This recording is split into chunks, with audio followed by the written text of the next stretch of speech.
I'm Chirono, and I'm a student at the University of ULaw Business School. I study cybersecurity and data governance. And I'm Professor Elizabeth Moore. I am director of the MBA in Leadership at the University of ULaw Business School. And I teach a module in professional development, which is leadership oriented. And Chirona was one of my students in my leadership class. So I'm very, very happy to be having this conversation with you today, Chirona. Thank Thanks for you. coming. Thank you for Thank doing you so it. much. I'm happy to be here. So let's kick this off. Mhm. The first question is, how do businesses stay positive in uncertain times? Right. So this is the big question of the day, right? For businesses, I think nobody questions that we're in uncertain times. Not only are we going through an extraordinary global pandemic, but there are political upheavals of all kinds that we've been observing around the world. Some very, very surprising in different places, I can say, and so this is a time of great uncertainty for most organizations, businesses, families, societies in general. And so, how do you stay positive? Because uncertainty, there's this interesting tension that we have as human beings that partially we want freedom. Yes, we want freedom to explore and to do things and to try new things, and we love that. But we also want security.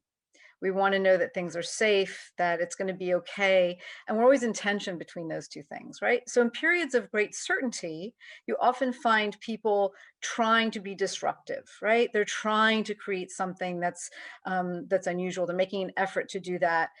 In contrast to the more security they have. But in very, very uncertain times, we long for security. We Mhm. want to create more safety. We want to know what's going to happen next, very understandably. One of the things about staying positive when things are very, very uncertain is trying to strike that balance within companies or organizations by creating a kind of strong sense of security in terms of the sense that the people that you're interacting with, that the organization that you're part of, has very high levels of trust and very good levels of communication, and very much a sense that you're valuing the employees who are parts of that organization. So even though you can't control the environment outside, you can't make the world safe, you can still provide a great sense of, at least I can trust the people that I'm with, at least we're working together to try to come up with a solution. So one of the things I think I would emphasize more than anything else about staying positive, and you'll see this in a lot of the literature, but staying positive in a business in very uncertain times, a key element, I would say this all in capital letters, is trust. How do you create trust in your work environment? And you can only do that in a healthy work environment. Toxic work environments are ones where there isn't trust because people feel they're being sabotaged, they feel they're not being listened to, they feel they're being taken advantage of or exploited, they feel that there's a lot of competition within the organization against each other. So part of what businesses need to do in order to not only weather this storm of the global pandemic, but all the uncertainty that we're facing ahead. Nobody knows what the business climate's really going to be like. We just know it's going to be different, right? We know we're going to have big challenges. So trying to create that internal sense of trust, of communication, of showing real value in your employees, I think is really one of the very important elements. And there are a number of different ways in which you can do that.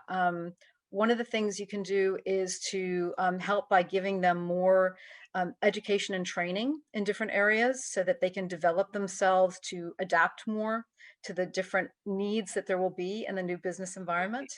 That's really important. Also, I think real transparency on the part of the upper levels of the leadership. Leaders who take responsibility and acknowledge what's difficult that's going on, who say, you know what, this is tough. This is not going to be all roses and candy. We're really facing difficult times, and who do things like take on parts of the work themselves that they wouldn't have before, Mhm. in order to, help the business survive. Those types of actions on the part of leaders really help establish trust when people see, okay, the leader of the organization is willing to do the nitty gritty. They're willing to say, I think, Sharona, you may have even said this at one point in one of our classes, something about seeing that. And so those types of leaders really get a lot of admiration and create more positive environments. So those are just a couple of the things that I would say.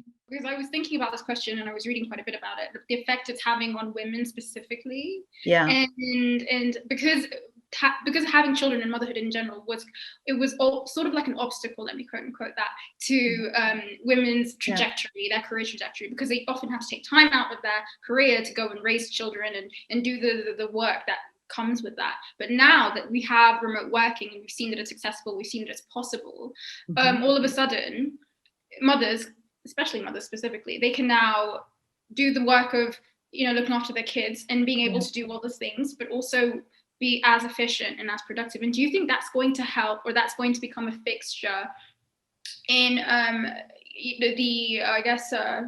the administration? So the way companies run, especially when they're thinking about women now, do you think they're going to be giving a little bit more leeway to mothers and to parents specifically? Well, this is also, I'm so glad you asked this question too, because I think, you know, this is one of the questions we've really been battling for generations about how do you use the talent of women in the workplace, where women so often get blocked at a certain point in their careers because they have families, and women are still the main, you know, certainly in the early years, with breastfeeding and with taking care of the small children, women typically are the ones doing most of that work. And that, you know, may start to change more too. But one of the very interesting statistics as an academic that I am highly aware of is that during the pandemic, female academics, their publishing rates dropped by 70%, because they were the ones, when the children had to homeschool, the mothers were the ones that were doing all the homeschooling. The fathers, the academics who were male, their publishing records did not decline at all, because it was the women who were the ones taking on most of that. So interestingly, everybody was working remotely, but for the women, still the publishing dropped because they were the ones still bearing most of the responsibility in the home. So I think remote working has great opportunities to give more flexibility to women and to mothers and to lots of people with disabilities, people who are, you know, simply in different parts of the world. I graduated with a law degree last year in January, almost exactly a year ago, actually. And then the pandemic hit, and I was like, it's a bit too competitive for me to be able to thrive in the law field right now. So I need to be able to diversify. I want to be able to go in. I need to be able to diversify myself. So I don't want to just do one thing, or at least be able to just do one thing. And so I'm like, okay, let me do a master's in cybersecurity, something completely unrelated to what I've studied. But when I move forward now into the workforce, I'll be able to have as many options as possible, and I can take from both degrees moving forward too. So I think there is definitely a generational shift, and I think being agile is definitely something that I think my generation is incorporating almost subconsciously. I hope that anybody who's listening will really feel encouraged that there are reasons to stay positive. And one of the things you said that I thought was really important was that when you got your law degree, and then you saw, I'm not sure really how easy it's going to be, you adapted and you were agile because you then looked for another opportunity to do your master's and learn another whole area, not only of knowledge, but also of, you know, the way that you approach things, methodology. You just broadened your skill set again with that. So I think, you know, I would encourage people to try to look for those kinds of opportunities, of you know, just broadening, to broaden their way of approaching the experience, rather than thinking I have to follow this one narrow path.